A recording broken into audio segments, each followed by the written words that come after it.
hit like and subscribe. You're watching the Marc Lamont Hill official YouTube channel. Peace, family. This is your brother, Marc Lamont Hill. Welcome to Night School. Every night here on the Marc Lamont Hill official YouTube channel, we hold Night School, where I break down the most controversial topics, the most engaged debates, the most interesting subjects going on in the world today. And tonight is no different. I'm so glad to see y'all. Last night, I was in a lot of pain with this back and neck stuff. Back and neck still jacked up. Don't want to ignore that, but I had to power through between that and some depression, man. You know, it's been rough, but I had to see y'all. I had to see y'all because some cool stuff is happening in the world today, and I want to share with y'all. I got some thoughts. I know y'all got some thoughts, but we're gonna get right to it though. But great day today. I did the Joe Budden podcast all evening. All day rather. So, you know, hopefully you'll approve of the job I did when it comes out. All you Patreon subscribers, make sure you check out Joe Budden podcast tonight or tomorrow, excuse me, 8 a.m. Maybe sooner, or probably 8 a.m. tomorrow, Wednesday morning. You can check it all out. Great episode, great conversation. The whole team was on fire as always. If not, y'all gonna have to wait for the YouTube, which is great, but it ain't the same as the Patreon. Make sure you subscribe to Joe Budden podcast. And thank you for being here at Night School once again. Let's get to it though, man. I got thoughts on a bunch of stuff, but y'all know what I'm about to tell y'all. Y'all know what I'm about to talk about. Y'all know what it is. Y'all know what is going on. I'm writing it up. I got breaking news. If y'all wonder what I'm doing, I got breaking news. So I got to write it. But I'm so happy. I'm so excited to write it for a couple of reasons. The news is quite simple. Zohran Mamdani. Sorry. Zohran Mamdani wins the New York City mayoral primary race. That's right. It was a crowded field of competitors, but Mamdani was able to defeat, most importantly, Andrew Cuomo, former New York governor, in the mayoral race. He is the Democratic projected winner. This is important for so many reasons that I'm going to get into real fast. But I don't want to lose sight of the plot. And the plot is that after a long and protracted race, a race in which he started out, Zohran Mamdani started out down, I think he had 1% of the vote. He had 1% of the vote, y'all. I'm gonna say that again, 1% of the vote. And now, going into election day, this brother had, I think, a 3-point lead. Now I'm gonna show y'all the final lead. Let me pull this up for y'all because I need you to see just how insurgent his campaign was. Maybe I know some of y'all might not like that word, but I'm not going to play into the Islamophobic fears here. It was a wonderful, brilliant insurgent campaign. Let's look according to the New York Times race. Again, there's lots of other candidates, but with 92% of the votes in, Zohran Mamdani had 43.5% of the votes. Andrew Cuomo had 36.4. I mean, he lost by 70,000 votes. I mean, that's pretty handy. He lost handily. This was Mario Cuomo. I keep wanting to say Andrew. It is Andrew. I'm sorry. This is about to say Mario. This is Andrew Cuomo's race to lose, and he lost it. He was outmaneuvered. He was out-campaigned. He wasn't outspent. Now, Andrew Cuomo had the support of former Mayor Bloomberg. He had the support of AIPAC. He had the support of a whole bunch of entities that were committed to seeing Mamdani lose, but he did not. And we'll talk about why in just a second. But this was a huge race. Can you imagine 10 years ago, 20 years ago, 5 years ago, 5 months ago, last week maybe, thinking that a political institution like the Cuomo family, remember his father Mario Cuomo was governor, Andrew Cuomo was governor, and Chris Cuomo was a certified media celebrity, CNN alum, my former colleague, as well as ABC News 2020, all that. They had the power, they had the money, they had the experience. Andrew Cuomo's 60, 67 or something like that. Mamdani's 33. He's an assemblyman, never been in the governor's house, never worked at HUD, never worked. Point being, it seemed like everything was stacked in Cuomo's favor on paper, with a few noteworthy exceptions that we'll also get to. And the polls suggested that. But at the end of the day, the people decided. The people organized, the people fought, and the people won. And going into last night, suddenly Mamdani had surged past Cuomo with like a 2% lead. And on election day, again, it's hot as you know what outside. That doesn't usually favor Mamdani's base. They say we don't like to come out to polls when it's raining. We don't like to come out when it's hot as you know what. There were all these other things going on. When we start talking about ranked choice voting, by the way, which we can get into as well, it's only going to get worse for Cuomo. I mean, it might turn out to be a mollywhopping. This is incredibly, incredibly inspiring and exciting. But if I told you a day ago, a week ago, a month ago, a year ago, 10 years ago, that a democratic, socialist, Muslim immigrant who's pro-Palestine would win the New York City mayoral primary over a Cuomo, y'all would look at me like I had three heads. And y'all probably be right. But it happened. I saw so many people campaigning. I saw so many people saying, yo, stay in line if you're in line tonight. I saw so many people saying, even if you think they're not going to count your ballot, even if they're trying to push you away, continue to vote, do the right thing, follow the law, but vote. These things were not unimportant. Bring It to Greene raises an important point. So he also defeated the effing New York Times, who I'm quoting, that hit piece editorial that ran aging while the mask is slipping like banana peels. That's right. The New York Times was very clearly not pro Mamdani, and neither were the ads. I was watching the NBA Finals, and because I guess it was on ABC or whatever, and so the local New York commercials were running, and all you saw was Mamdani. Well, I didn't even have audio up, but I could see him. They showed him wearing traditional Muslim garb. They made him this shadowy, dangerous figure, and for no reason. And for no reason other than they want to scare people. Maddie said, can you hear the people sing? Zohran Mamdani wins Democratic candidacy in New York. A South Asian Democratic Socialist and anti-Zionist will win in New York City. This is so huge. This is so important. This is so powerful. This is so beautiful. This is a testament to what happens when we organize. They said that this was not a winnable race for Mamdani. They said this was not a losable race for Cuomo. Both things proved untrue because the people made it happen. The people made this happen. The people made this happen. And I can't stress that enough. The people made this happen. So I'm grateful. This race also is a reminder of the declining power and significance of AIPAC. It's absurd that a New York City mayoral race or any city mayoral race should be a referendum on Israel-Palestine. Not to say that people's politics shouldn't matter, but they were specifically trying to make Mamdani, they were trying to play on Islamophobic tropes, and they were trying to frame Mamdani as someone who engaged in some kind of Islamic violence.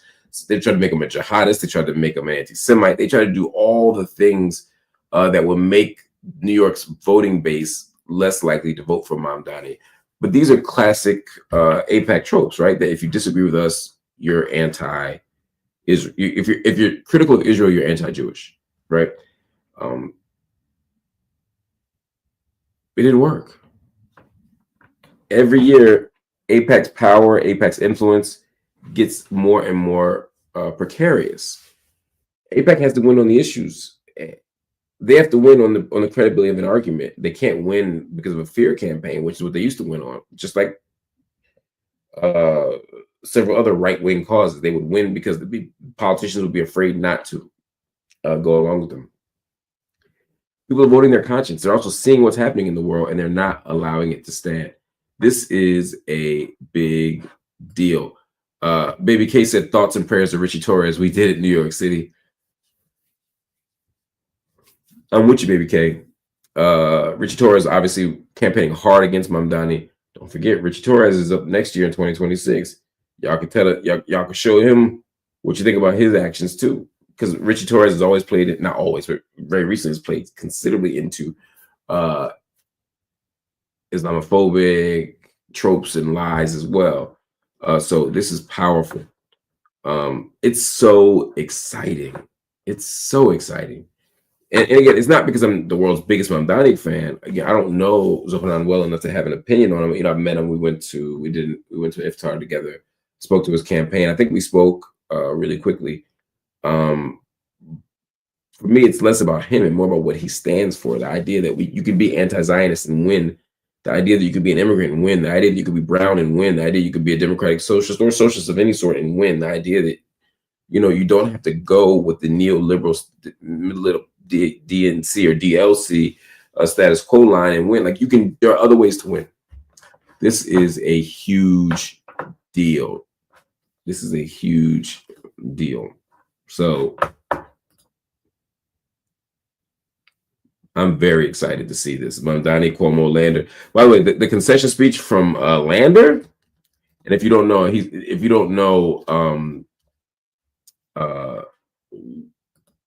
him well, Brad Lander is the New York City comptroller who ran for mayor. He lost, as you can see, but he gave a heck of a concession speech. It was wonderful and so adorable to see his parents behind him, to see him big up his team, to talk about, you know, being a progressive Jewish person, and to say that Cuomo's effing time is up. He dropped the F-bomb about Cuomo, and he didn't even win, but he was happy that Cuomo didn't win. And that's the thing here. Even people who didn't get their first choice are still happy that Cuomo did not win. That's important to me. As a piece of evidence, as a piece of data, as a data point. I think that's an important data point. Ranked choice voting, super important. You know, people are always trying to tell you, especially Democrats, oh, you're throwing your vote away if you vote your conscience. Oh, you're throwing your vote away if you don't vote for this person or that person. Ranked choice voting represents an alternative strategy where you can vote for who you want to win, and you could offer a strong number two. So, hey, I want Mamdani, but if he don't win, then give me Lander. Then give me, you know, so-and-so, right? You know, give me Adams, give, you know, whoever. And the idea is you can vote your conscience, but still have an alternative so that you're not stuck between lesser of two evils logics. I love the ranked choice voting system in New York City. I think it's great. And again, it benefits the voter who wants to vote their conscience, which everyone should. People should always vote their conscience. They just shouldn't have to pay such a high price if, you know, there are other alternatives on the board that would be better. Number two choices, right? It shouldn't be all or nothing, because that's how people like Cuomo become elected. Mikey Alamode said, "I'm so freaking happy, man. I've been fighting for my life as a black leftist to not be invisibilized. They kept telling us it's just the white transplants that wanted him. No, bitch, stop playing with my city. Facts on facts on facts. Whole lot of people wanted him. Mamdani only wins because there were coalitions of people, there were groups of people, there were demographics of people who absolutely wanted him to be mayor, or at the very least did not want Cuomo to be mayor. This is something that we can't ignore either, right? And we should get into the why of it. We should get into the why of it. Cuomo lost for a couple of reasons. I think people did want a breath of fresh air. I think the sex scandal stuff mattered more than I think people thought. In fact, to me, it was a little disappointing that the other stuff didn't also matter. You know, it seemed like the idea of the nursing home deaths, the idea of the cover-ups, using the government to cover up allegedly the death numbers. These are things that I thought people would care more about. I'm fascinated by what we care about as voters and what we don't. But at the end of the day, people didn't like the scandals. They didn't like the smut on his name. They did not like the narratives about him, and they didn't like the fact that he represented the old guard. It was him being Cuomo, and so they made different choices. Dow said, Mamdani won, but why did black people vote Cuomo? That's a great question. Black people won. One thing black people love is white people. And when given the opportunity to support white people, that we will oftentimes, unfortunately. For me, the question though is, what happens next? If you watched Cuomo's concession speech, he acknowledged that Mamdani was a better man tonight, as they say. He announced that it was his night. He announced that he ran a great campaign, but he didn't say that he was going to step out of the way. And he darn sure didn't endorse him. But every reckoning I have, you're going to see Andrew Cuomo running again in the general as an independent, along with Eric Adams, and we'll see what comes of that. I don't want to make too many predictions. I think Zohran Mamdani is the next mayor of New York. I do believe that. But how it plays out, that'll be interesting to see. But this is all super important stuff. I can't wait to talk more about this with y'all. In the meantime, I'm going to take a quick break. I will be back in 30 seconds, and we're going to talk some more about what is really important. Hit like and subscribe. You're watching the Marc Lamont Hill official YouTube channel. Hit like and subscribe. You're watching the Marc Lamont Hill official YouTube channel.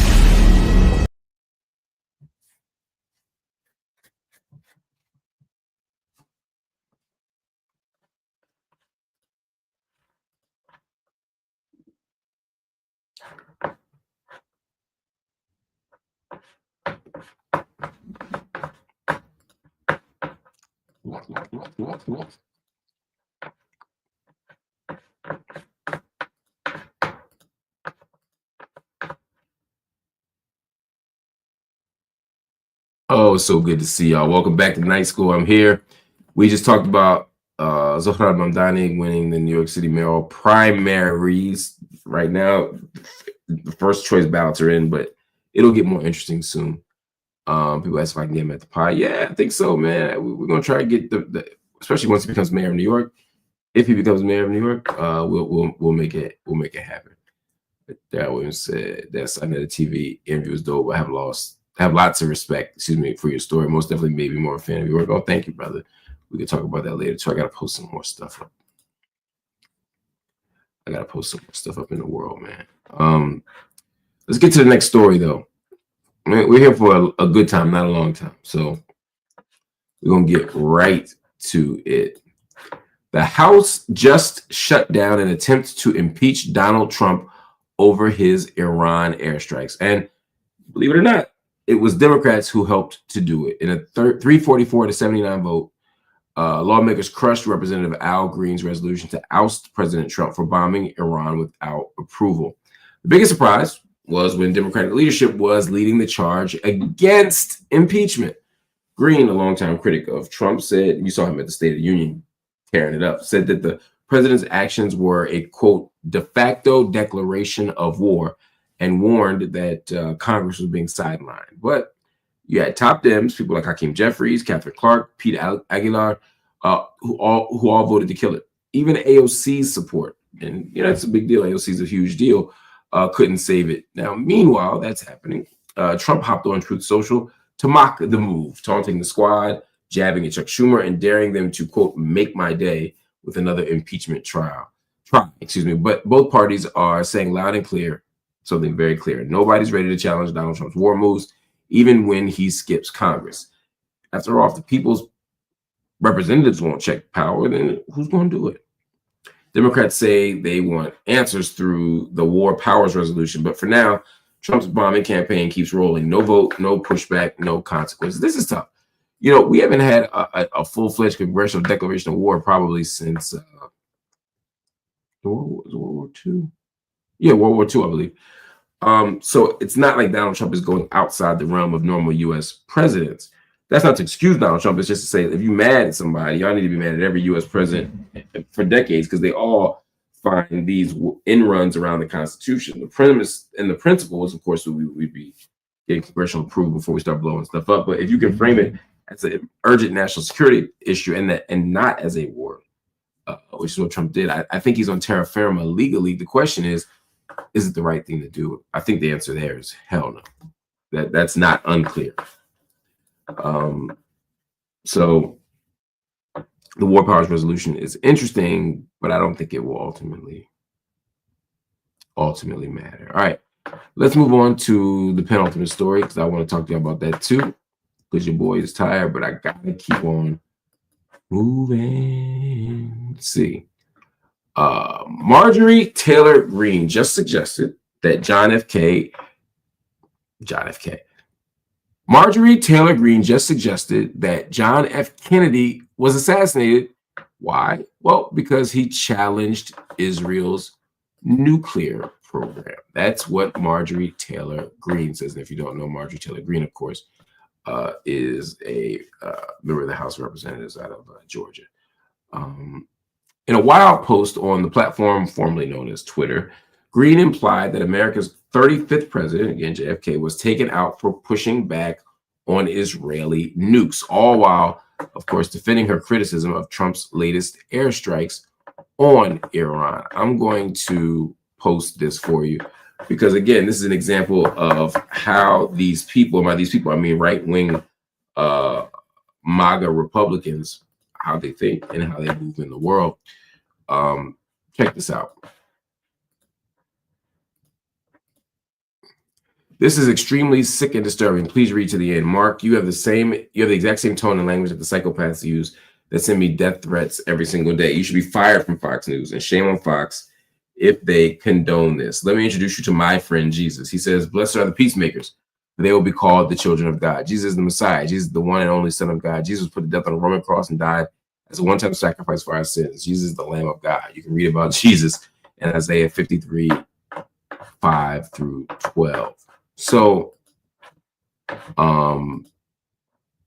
there is at least the root of an issue here.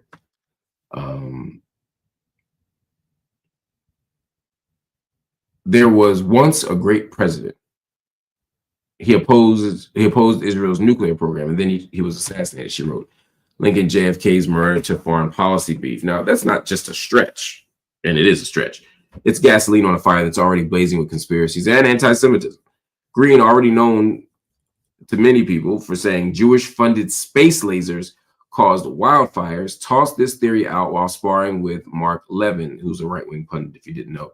He called her stupid for opposing Trump strikes, and she fired back by invoking Jesus' war and her own fears of being targeted. And of course, critics are already calling her post anti-Semitic. This is where things get messy and tricky when it comes to the right and this question of anti-Semitism. Marjorie Taylor Greene says anti-Semitic stuff. I happen to agree with her on not striking Iran, but I disagree with her reasons why. And I certainly disagree with her criticism of Iranian people, of Arabs in the Middle East as well, South Asians, etc. And I also disagree. How can I put it? She's an easy person to disagree with. I'll just say that. She's not very bright. She's not an informed member of Congress, and she'd be getting owned all the time, including by Jasmine Crockett. So there's a way that I don't want to ever be on the same side of the aisle as Marjorie Taylor Greene. At the same time, broken clocks be right twice a day. Even, and I don't know her reason for opposing some of these things. But she firmly believes in Jewish conspiracies, Jewish space lasers. She traffics in anti-Semitism, and this is one of the sad ironies and contradictions of the MAGA right, is that they're pro-Israel, pro-Jewish, but deeply anti-Semitic. For them, the support of Israel and the support of the Jewish people is not about supporting Jewish safety. It's not about believing in Jewish humanity. It's not about preserving the beautiful cultures and traditions of Judaism. It's that they believe that in the end of days, when the Messiah comes back, they need Jews there to be forcibly converted or killed or whatever. So they have an eschatological investment in Israel and an eschatological investment in Jews being around. But at the core, they're deeply anti-Semitic. They're deeply hostile and problematic feelings and beliefs about that stuff. Anyway, the point is, at the end of the day, the point is, Marjorie Taylor Greene is in a heap of trouble, public relations trouble, I'm saying, and she might not care. But also, she's at a space where she's now disagreeing with some prominent voices inside the party. Marjorie Taylor Greene and Candace Owens, for that matter, even though I don't agree with them oftentimes, they're ideologically kind of synced and consistent to the extent that they're saying, look, we don't care who the president is. We need to get out of these wars. We need to stop nuking things. We need to stop killing innocent children, etc. These don't seem like controversial positions to take, but they have to be taken now. So we're going to take them. But we're also going to ignore Marjorie Taylor Greene, where she says these most ridiculous things. All right, y'all. I'm going to do one more story, and then I'm going to leave you all alone because your boy is in pain and he's tired. Sean Diddy Combs is facing life in prison, and he just let the feds close his case without saying a word in his own defense. After more than a month of wild, graphic testimony about guns, about drugs, about what witnesses call freak-offs, and we all kind of know what that means at this point, the prosecution rested on Tuesday, and then Diddy's lawyers followed up and did the exact same thing. They didn't call a single witness, not even him.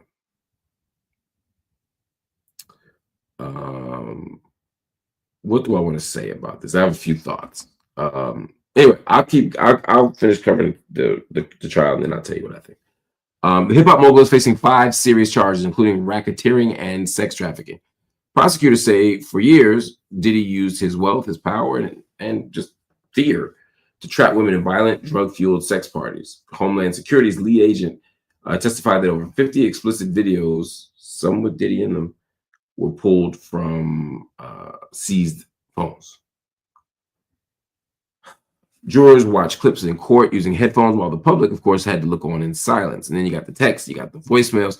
They all showed Diddy ordering everything from baby oil to coconut water for his freak-offs. Now, one message to his assistant even had him stressing over being out of lube. Can you imagine having an assistant who goes and buys lube? I can't believe I'm out. And she promised to leave some right at his door right away. Now, despite all that, Diddy's defense team says all this was consensual, and they even played some of the footage themselves to prove it. But with no testimony from Diddy, it's now up to the jury to decide what this all was. It's just a fascinating conversation to be had. If I'm Diddy and I'm fighting for my life, I'm trying to avoid life in prison, I'd like to think that, I want to take the last shot. I want to take the stand. I want to be able to say and do things to exculpate myself. But I also understand that you don't want perjury charges. You don't want to lie. I mean, there's lots of messiness in it. So I'm not Monday morning quarterbacking any of this. I'm just saying this finals is these final, how can I put it? Like, I had no expectation that Diddy would testify. He'd be too vulnerable to perjury charges, cross-examination, etc. So I didn't expect that. But no witnesses for the defense is a little bit surprising. Now, the fact that they closed their case without a witness, they did not close their case without presenting exhibits. So they created a kind of opportunity to refute some things. They rested after about 15, 20 minutes. And they leave the jury in an interesting spot because there's a psychological piece of this where the jury's like, look, they didn't even put up a defense. They went 20 minutes and was out. Maybe that's how badly the prosecution was defeated.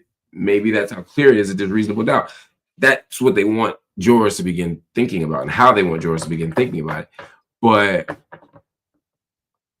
I don't know if it's going to work. They might be like, that Negro guilty. Or they might be like, hey, he's a freak, but he's not a criminal freak. Or they might be like, he's a freak and he's guilty and he's a monster. And I think that's what the prosecution is banking on. And there's plenty of evidence to support that. Diddy's violence against Cassie makes it clear. The freak part, I don't think anybody's disputing. So it's just a question of, does the jury want to punish Diddy for his actions or for actions that he did prior, which unfortunately is how sometimes these cases go, on both ends. So anyway, we'll see what happens. But I think it's amazing that the Diddy trial began with such fanfare and it ends in relative silence. We'll see what happens. We'll wait for a verdict and we'll go from there. D'Angelo Trout writes in and says JFK death was probably due more to the fact that he actually supported civil rights for black. Maybe. There are some other theories out there, but we'll talk about it. Anyway, family, I want to thank you for watching the show tonight. Hit that like button, hit that subscribe button. If you're so inclined, hit the join button and become part of what we do here on the channel. We could use your monthly support, even if it's just $1 or $2. We could use it because we appreciate who you are and we appreciate what you do, and we hope that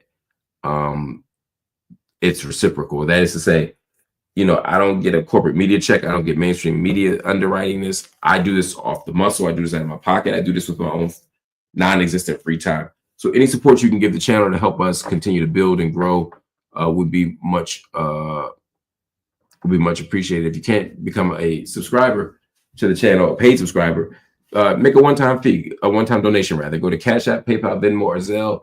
Cash App, PayPal, Venmo, or Zelle. The codes or the shortcuts are right there. And drop something in. If it's $1,000, we're grateful, I promise. If it's $1 million, we're extra grateful. Super promise. But if everybody here just dropped in $1 or $2 or $3 or $4, we'd be in great shape. In fact, everybody watching right now, I'm asking you, please consider donating $5 right now to Cash App or maybe Zelle or Venmo. Like $5 goes a long way when you talk about our staff and the number of days left. It allows us to pay our editor, allows us to pay an assistant, a booker. All the things that you appreciate about what we do require resources. So please consider making a donation. No amount is too small. Anyway, family, thank you for watching. I appreciate you. I love you all, and I'll see y'all soon. Peace.